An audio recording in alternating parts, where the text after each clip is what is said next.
বন্ধুরা, আপনারা সবাই জানেন যে আজকাল প্রযুক্তির যুগ এবং বিজ্ঞানের সাহায্যে মানুষ যে কোনো কিছু আবিষ্কার করতে পারে, কিন্তু মানব ইতিহাস বোঝা এখনও অসম্ভব জিনিসের মধ্যেও একটি। তো বন্ধুরা, আজকের এই ভিডিওতে আমি আপনাদের এমন কিছু রহস্যময় জিনিস সম্পর্কে বলতে যাচ্ছি যা আজ পর্যন্ত কেউ ব্যাখ্যা করতে পারেনি। টাইনি কফিনস। বন্ধুরা, পৃথিবীতে এমন অনেক অঞ্চল আছে যেখানে কোনো ব্যক্তি মারা গেলে তাকে কাঠের কফিনে ভরে মাটিতে দাফন করা হয়, কিন্তু আপনারা কি কখনো 4 ইঞ্চি আকারের কফিন দেখেছেন? এই যে ছোট কফিনগুলো আপনারা দেখছেন, এগুলো প্রায় 200 বছর আগে একটি বাড়িতে পাওয়া গিয়েছিল। 1836 সালে স্কটল্যান্ডের পাহাড়ে কয়েকজন বন্ধু খরগোশ শিকার করছিল এবং তারা সেখানে একটা ছোট গুহা দেখতে পায়। যখন তারা পাথর সরিয়ে গুহার ভেতরে দেখে, তখন দেখতে পায় যে এই ছোট ছোট কফিনগুলো সাবধানে রাখা হয়েছে। এই গুহার এমন মোট 17টি কফিন রয়েছে। এই কফিনগুলোর আকার মাত্র 4 ইঞ্চি এবং এগুলো কাঠ দিয়ে তৈরি করা আঠা দিয়ে সিল করা হয়েছিল। যখন এই কফিনগুলো খোলা হয়, তখন এর ভিতরে পুতুল ছিল যাদের মানুষের মতো পোশাক পরিয়ে দাফন করা হয়েছিল। এই ছোট কফিনগুলো আজও স্কটল্যান্ডের ন্যাশনাল মিউজিয়ামে আছে। কে এগুলো তৈরি করেছে তা কেউই জানে না। টাইনি মামি। বন্ধুরা, যদি আপনাদের ইতিহাসের প্রতি আগ্রহ থাকে তাহলে আপনারা মমি সম্পর্কে নিশ্চয়ই জানেন। প্রাচীন মিশরীয়রা তাদের মৃতদেহ এমনভাবে কফিনে বদ্ধ করে রাখত যাতে তাদের শরীর নষ্ট না হয়, কিন্তু এই যে ক্ষুদ্র মমিটি আপনারা দেখছেন, এর আবিষ্কার বিজ্ঞানীদের অবাক করে দিয়েছিল। যদিও মমি সাধারণত মিশরে পাওয়া যায়, কিন্তু এটি চিলির আতাকামা মরুভূমিতে আবিষ্কৃত হয়েছিল। এটি একটি ভুতুরে শহরের গবেষক পেয়েছিলেন এবং এর নাম তারা রেখেছিলেন এটা। এই মমির আকার ছিল মাত্র 6 ইঞ্চি। এই হাড়ের গঠন এতটাই অদ্ভুত ছিল যে প্রথম দেখায় একে কোনো ভিন গ্রহের প্রাণীর মতো মনে হচ্ছিল। প্রথমে সবাই ভেবেছিল এটি একটি মৃত শিশু, কিন্তু গবেষণা করে দেখা গেছে যে এর বয়স 6 বছর। 6 বছরের কোনো শিশু এত ছোট সাইজ কিভাবে হতে পারে? এটি সত্যিই বিশ্বের সবচেয়ে রহস্যময় আবিষ্কারগুলোর মধ্যে একটি এবং আজ পর্যন্ত কেউ এর সঠিক ব্যাখ্যা দিতে পারেনি। Huge animal body. 2013 সালের নভেম্বরে থাইল্যান্ডের এক গ্রামে কৃষকরা যখন মাটি খুঁড়ছিল, তখন তারা একটি বিশাল জিনিস দেখতে পায়। যখন এটিকে পরিষ্কার করা হয়, তখন এটি একটি 140 ফুট লম্বা কঙ্কাল ছিল, যা কোনো প্রাচীন প্রাণীর ছিল। আপনারা অবাক হবেন যে এই প্রাণীটির মাথার অংশই ছিল প্রায় 10 ফুট লম্বা। বিজ্ঞানীরা যখন এটি নিয়ে গবেষণা করেন, তখন জানা যায় যে এই কঙ্কালটি 5000 বছরের পুরনো। ইতিহাসবিদদের মতে এই কঙ্কালটি একটি তিমির, কিন্তু তিমি সাধারণত গভীর সমুদ্রে পাওয়া যায়। কিন্তু রহস্যজনক বিষয় হচ্ছে এর আবিষ্কার ব্যাংকক থেকে 12 কিলোমিটার দূরে একটি জঙ্গলে হয়েছে। এটা কিভাবে সম্ভব যে 140 ফুট লম্বা একটি তিমি জঙ্গলে আসলো? এবং এর চেয়েও অবাক করা বিষয় যে 5000 বছর পেরিয়ে যাওয়ার পরও এই প্রাণীটির একটি হাড়ও ক্ষতিগ্রস্ত হয়নি কেন? দ্য উইয়ার্ড মামি। এই অদ্ভুত মমিটি দক্ষিণ আমেরিকার আবিষ্কৃত হয়েছিল। এই মমিটি দেখলে ভয় লাগে। এই মমির একটি দেহে 2টি মাথা ছিল। প্রথম দেখায় এটি কোনো ভৌতিক সিনেমার চরিত্র বলে মনে হচ্ছিল, কিন্তু গবেষণার পর জানা গেছে যে এটি এমন একজন ব্যক্তির ছিল যিনি 1600 সালের দিকে দক্ষিণ আমেরিকায় থাকতেন। কিন্তু এই রহস্যময় মমিতে অনেক প্রশ্ন লুকিয়ে আছে। প্রথমত, এর দেহ 2টি মাথা ছিল, কিন্তু কেন? দ্বিতীয়ত, এর উচ্চতা 12 ফুট এবং এই মমিটি কোনো পরিচিত উপায়ে সংরক্ষণ করা হয়নি। তবু এটি এখনও একেবারে নিখুঁত অবস্থায় কিভাবে আছে? এটি বিশ্বের সবচেয়ে অদ্ভুত আবিষ্কারগুলোর মধ্যে একটি, যার অধিকাংশ প্রশ্নেরই উত্তর আমাদের জানা নেই। ক্রোকোডাইল মামি।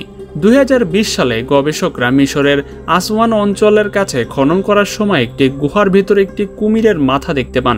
প্রথমে তারা এটিকে বেশি গুরুত্ব দেয়নি, কিন্তু যখন জায়গাটি পরিষ্কার করা হয়, তখন সেখানে অনেক সংরক্ষিত কুমিরের দেহ পাওয়া যায়।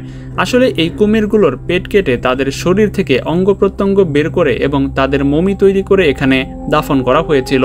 বিজ্ঞানীরা যখন এই কুমিরগুলো পরীক্ষা করেন, তখন জানতে পারেন যে এরা প্রায় 2500 বছরের পুরনো। অবাক করার বিষয় হচ্ছে, কেন মানুষ কুমিরদের মমি তৈরি করে দাফন করবে?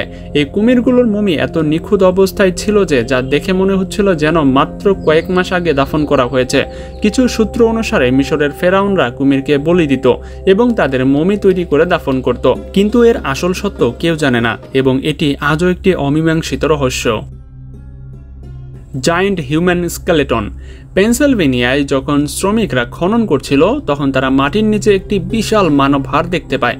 যখন জায়গাটি পরিষ্কার করা হয় তখন সেখানে একটি বিশাল মানুষের পুরো কঙ্কাল ছিল। আপনারা বিশ্বাস করবেন না যে এই মানুষটির শুধু মাথার খুলিই ছিল প্রায় 18 ফুট লম্বা।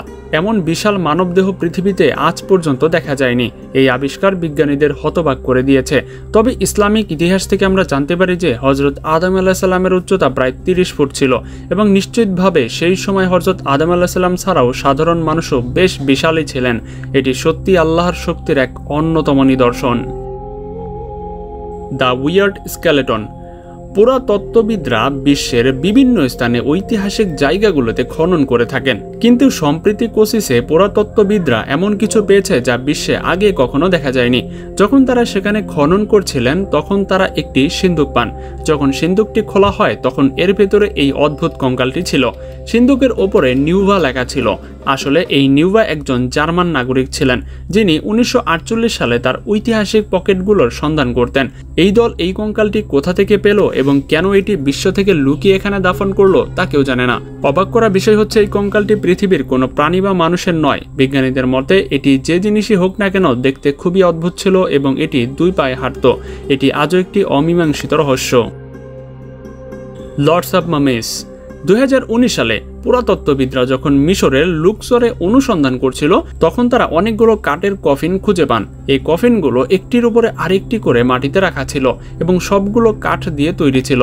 তারা সেখানে মোট 30টি এমন কফিন পান যার ভেতরে সংরক্ষিত ছিল মমি। বিজ্ঞানীদের মতে এই কফিনগুলো 3000 বছরে পুরনো। যখন এই কফিনগুলো নিয়ে গবেষণা চলছিল তখন পুরাতত্ত্ববিদদের আরও একটি দল সাক্কারাতে একই ধরনের আরও 40টি কফিন পাওয়া যায় যা মাটির 40 ফুট গভীরে দাফন করা ছিল। এই কফিনগুলো 2600 বছরের পুরনো। হাজার হাজার বছর পেরিয়ে যাওয়ার পরও এর ভেতরে মমিরগুলো নিখুঁত অবস্থায় আছে এবং সমস্ত কফিনও ভালোভাবে সংরক্ষিত। এমনকি কফিনগুলো সাজানোর জন্য যে ফুল লাগানো হয়েছিল তার ডালগুলো এখনও অক্ষত রয়েছে। মাটির নিচে এই কফিন এবং মমিগুলো কিভাবে বেঁচে থাকতে পারে এর রহস্য সমাধান করা আজকের বিজ্ঞানীদের পক্ষে একদমই অসম্ভব। দ্য রিস্টোন। পাথর পৃথিবীর সবচেয়ে সাধারণ জিনিসগুলোর মধ্যে একটি, কিন্তু ড্যারেল ম্যারিস্টন নামের এক ব্রিটিশ পর্যটক একটি সমুদ্র সৈকত থেকে এমন একটি পাথর পেয়েছিলেন যা বিশ্বে আগে কখনো দেখা যায়নি। একদিন তিনি যখন সমুদ্র সৈকতে হাঁটছিলেন তখন তিনি এই অদ্ভুত পাথরটি দেখতে পান। প্রথমে তিনি ভেবেছিলেন যে এটি কোনো ধাতু, কিন্তু যখন এটিকে তিনি খোলেন তখন এর ভেতরে একটি সামুদ্রিক শৈবাল দেখতে পান। এই শৈবালটি বহু বছর পুরনো ছিল। এই পাথরের রঙও খুব আকর্ষণীয় এবং সোনালী ছিল। এই পাথরটি খুবই সত্যি অনন্য। তো বন্ধুরা, এটি ছিল মূলত আজকের ভিডিও। আজকের ভিডিওটি কেমন লেগেছে সেটা কিন্তু অবশ্যই আমাদেরকে কমেন্টে জানাতে ভুলবেন না। তো দেখা হচ্ছে পরবর্তী পর্বে মজার কোন এপিসোড নিয়ে। আজকের মতো এখানেই বিদায়। আল্লাহ হাফেজ।